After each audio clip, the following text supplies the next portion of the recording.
Mga kachika, isang malungkot na balita ang yumanig sa buong Korea at sa buong mundo. Sa isang trahedya na hindi natin inaasahan, isang Boeing 737-800 ng Jeju Air ang bumagsak habang papalanding sa Muan International Airport nitong linggo. 179 katao ang pumanaw mula sa 181 pasahero, kaya't naging isa ito sa pinakamalalang plane crash sa South Korea sa loob ng 3 dekada.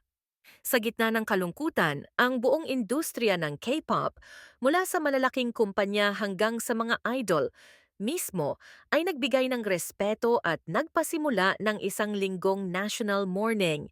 Pinili nilang itigil ang kanilang mga aktibidad, kabilang na ang mga major TV shows at concerts, bilang pag-alala sa mga biktima at kanilang mga pamilya. Sa panahon ng ganitong mga kalungkutan, mas lalo nating nararamdaman ang halaga ng buhay